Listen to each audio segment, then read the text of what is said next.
সুবহান রাব্বিয়াল আলা অর্থ কি জানি না, সুবহান রাব্বিয়াল আযীমের অর্থ কি জানি না, দোয়া কুনুত অর্থ কি জানি না, তাশাহুদ অর্থ কি জানি না, সূরা ফাতিহার অর্থ কি জানি না। এমন কি উযুর মধ্যে কয়টা ফরজ তা অনেকের জানা নাই। কথা কি বেশি বললাম না ঠিক বলছি?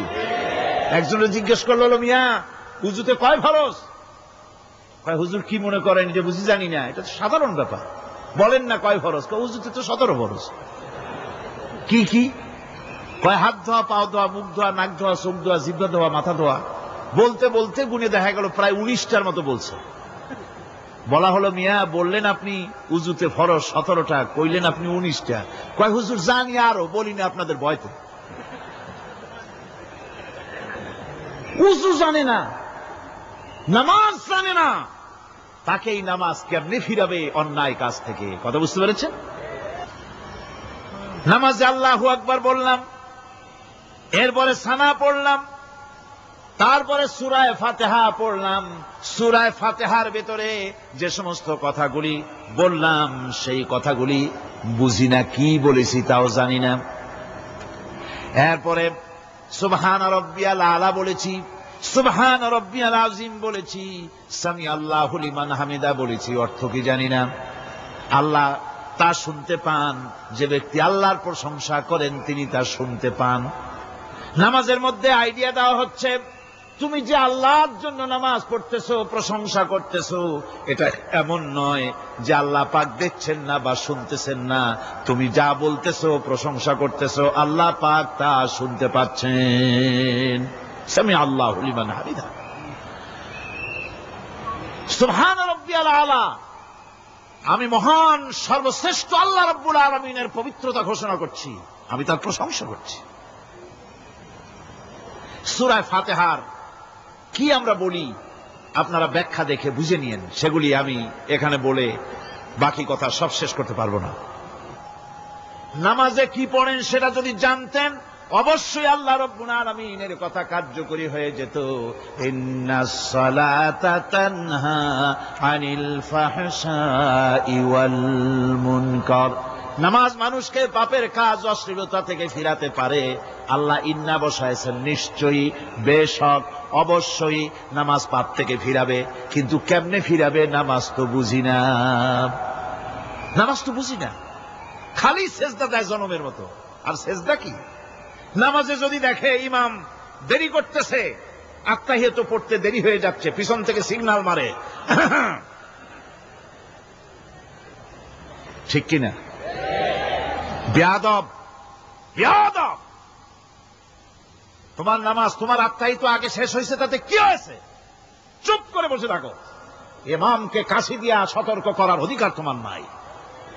যদি ইমামকে সতর্ক করার জন্য কাশি দিয়ে থাকো, তোমার নামাজ ফাসেদ হয়ে যাবে। এটা ফাজলামি করার জায়গা না, এটা নামাজ। এর নাম কি? ধীরে সুস্থে নামাজ পড়তে হবে। অনেকে মসজিদটারে মনে করে জেলখানা, ঢুকতে যত দেরি, বেরোতে পারলে যেন বাসে যান ছটফট করে। সিনেমার মধ্যে গিয়ে ঘন্টার পর ঘন্টা বসে থাকে, খারাপ লাগে না?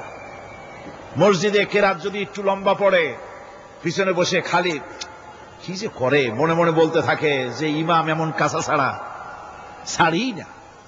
আর গান যখন শোনে, শুনতেই থাকে, কত মজা, ঘুম আসে না। নাউযুবিল্লাহ। সুতরাং নামাজে কি পড়েন সেটা আপনাকে বুঝতে হবে। সঠিকভাবে নামাজ পড়ার পরও যদি কোনো মানুষের সঠিকভাবে, ভালো করে শোনেন, সঠিকভাবে নামাজ পড়ার পরেও যদি কোনো মানুষ পাপের থেকে না ফেরে, তাহলে বুঝতে হবে একথা, পানি আর সাবান দিয়া কাপড় ধুলে কাপড়ের ময়লা যাবে, কিন্তু পানি আর সাবান দিয়া কয়লা জনমের মতো ধুইলেও কয়লার ময়লা যাবে না। কথা বুঝে আসছে? এর থেকে আর উত্তম দৃষ্টান্ত আমার কাছে নাই। নামাজ পড়ার পরেও যদি চরিত্র ভালো না হয়, বুঝতে হবে নামাজ হচ্ছে না, কাঙ্ক্ষিত মানের নামাজ আদায় হচ্ছে না। আল্লাহর নবী বলেছেন, যার নামাজ পাপ কাজ হতে ফিরাতে পারল না, তার নামাজ নামাজি নয়। আবার শুনুন, রাসূল বলছেন, যার নামাজ তাকে পাপের কাছ থেকে ফিরাতে পারলো না, তার নামাজ নামাজ নয়, ওইটা নামাজ হয় নাই, যার জন্য তার পাপ থেকে তারে ফিরাইতে পারছে না। আর কিয়ামতের দিন বেনামাজিরা সবচাইতে বেশি অপমানিত হবে। সবচাইতে বেশি অপমানিত হবে কারা? বেনামাজিরা। কিভাবে? يوم يكشف عن ساق ويدعون إلى السجود فلا يستطيعون। সেদিন কঠিন সময় আল্লাহ রাব্বুল আলামিন লোকদেরকে সিজদা করার জন্য বলবেন, কিন্তু যারা বেনামাজি ছিল দুনিয়ায় তারা সিজদা দিতে পারবে না। বলেন নাউযুবিল্লাহ। অবস্থাটা কি হবে? খাশিআতান আবসারুহুম তারহাকুহুম যিল্লাহ, তাদের দৃষ্টি নিচু হবে, লাঞ্ছনা এবং অপমান তাদের উপরে চেপে বসবে, সিজদা দিতে পারবে না। আল্লাহ আমাদেরকে ক্ষমা করুন। কিয়ামতের দিন হযরত আদম আলাইহিস সালাম থেকে শুরু করে পৃথিবীর সমস্ত মানুষের সামনে আল্লাহ রাব্বুল আলামিন সিজদা করার জন্য অর্ডার করবেন। যারা নাকি বেনামাজি ওরা আল্লাহর দরবারে সেদিন সিজদা দিতে পারবে না, লাঞ্ছিত অপমানিত হবে। জোরে কোন নাউযুবিল্লাহ।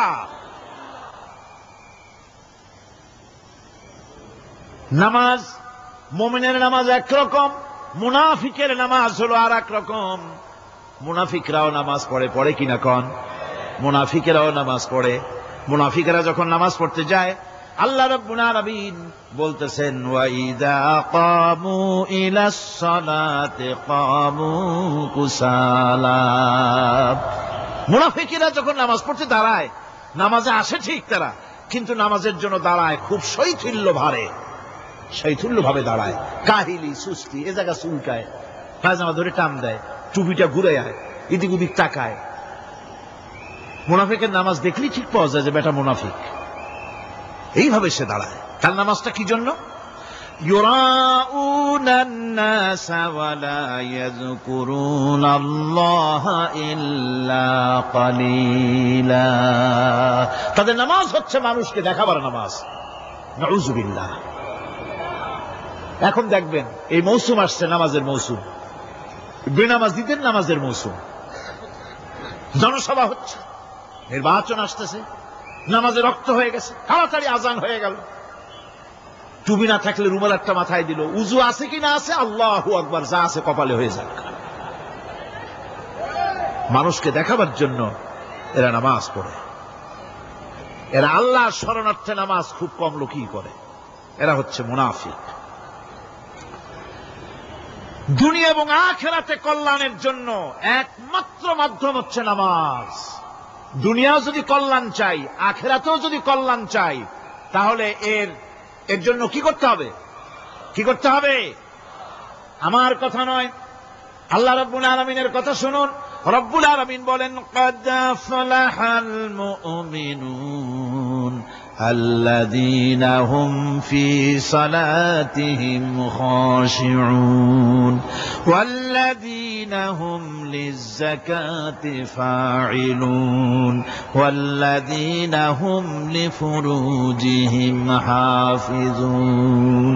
নিশ্চিতভাবে সেই সব মুমিন কল্যাণ লাভ করবে, নিশ্চিতভাবে।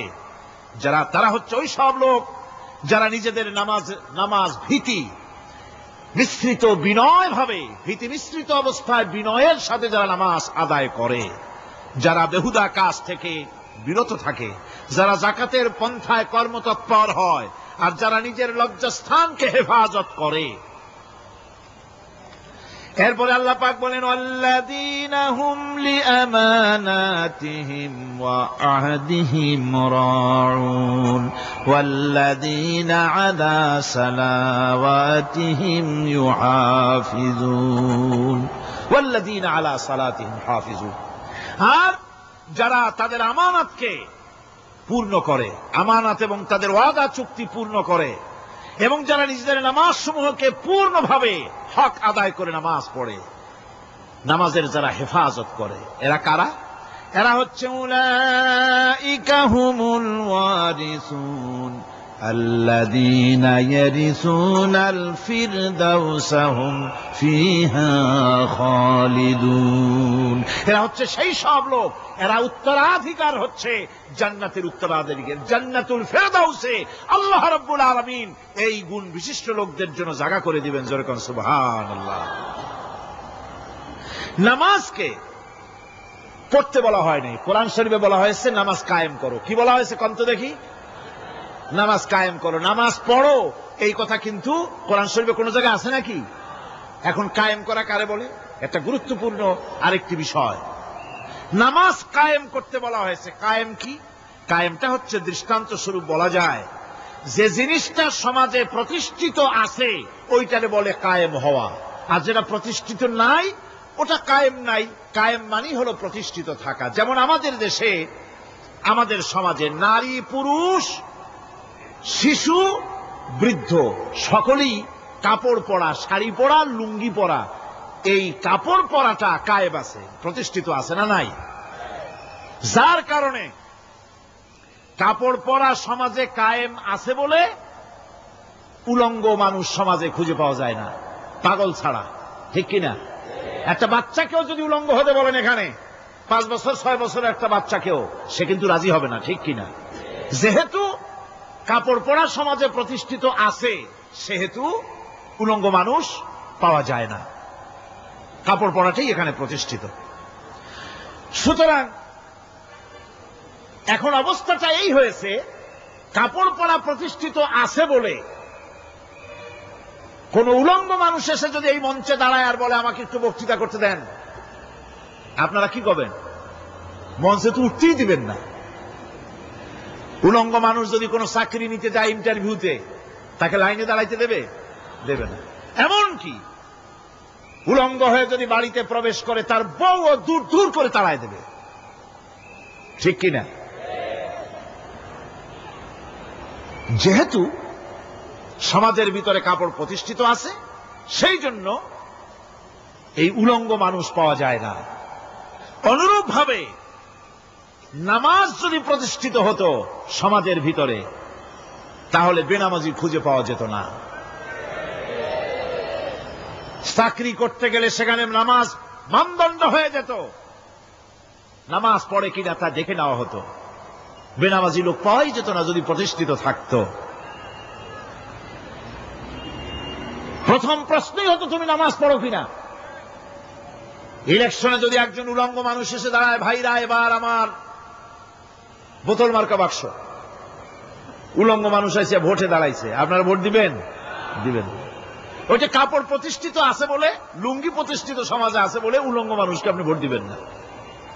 নামাজ যদি প্রতিষ্ঠিত থাকতো সমাজে, বেনামাজি মানুষ যদি এসে মঞ্চে দাঁড়ায়া যতই বলতো আমি ক্ষমতায় গেলে এই করব সেই করব, নামাজ প্রতিষ্ঠিত থাকলে পরে বেনামাজিরে কেউ ভোট দিত না।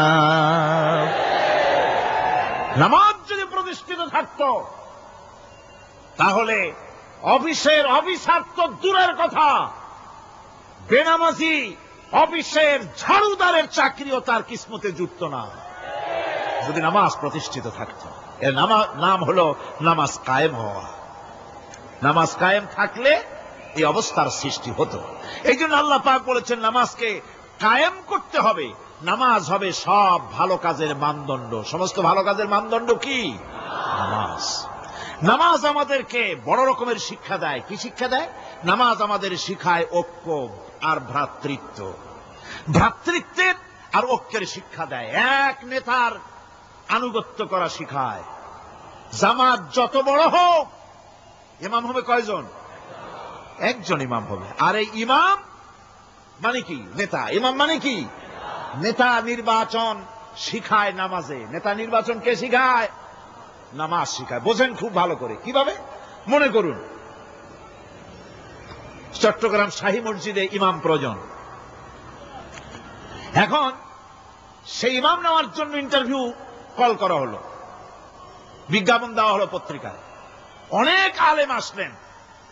ইন্টারভিউ বোর্ডে যারা বসলেন তারা ইন্টারভিউটা কিভাবে নেবেন? যার মাথার চুল লম্বা বেশি তার ইমামতি দেওয়া হবে, যার লুঙ্গিটা পায়ের গিরার তলে তারে দেওয়া হবে, যার মোষটা মুখের মধ্যে গিয়া ঢুকছে, হাসি দিলে বুঝাই যায় না হাসে না কান্দে, তারে দিবে?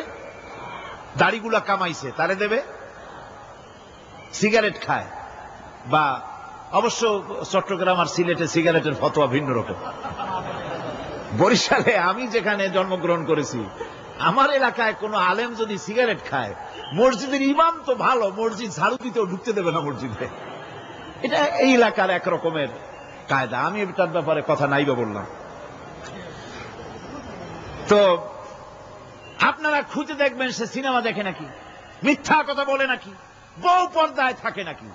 এগুলি মাইক্রোস্কোপ যন্ত্র দিয়ে ইমামের মাথা থেকে পা পর্যন্ত দেখবেন কিনা কন? আচ্ছা এবার কন তো দেখি, এই ইমাম সাহেব ইমামতি করবে কতজন লোকের? 500, 1000, শাহী মসজিদে ধরেন 5000 লোক হইল, 5000 লোক। 5000 লোকের ইমাম নির্বাচনের সময় পা থেকে শুরু করে মাথা পর্যন্ত দেখেন, এমনকি বউ পর্যন্ত। বৌমনি আনিয়ে দেখেন না, পর্দায় থাকে কিনা এইটা আপনারা দেখেন, ঠিক কিনা? এ খবরটা নেন। 5000 লোকের একটা ইমাম বানাতে গিয়ে মাইক্রোস্কোপ যন্ত্র দিয়ে দেখেন মোষ কেমন, দাড়ি কেমন, চুল কেমন, পাও কেমন, হাত কেমন, হাতে নখ লম্বা কিনা, দাঁতে ছাতা কিনা, বউ পর্দায় থাকে কিনা, মিথ্যা কথা কয় কিনা, এত দেখেন। আর যখন নির্বাচন আসে তখন 2.5 থেকে 3 লক্ষ মানুষের জন্য একজন এমপি নির্বাচিত হয়। সেই ইমামকে বাছাই করার জন্য নামাজ পড়ে কিনা, জিনাকার কিনা, মদখোর কিনা, সুদখোর কিনা, ঘুষখোর কিনা, বদমাশ কিনা, বাছাই করা হয় না।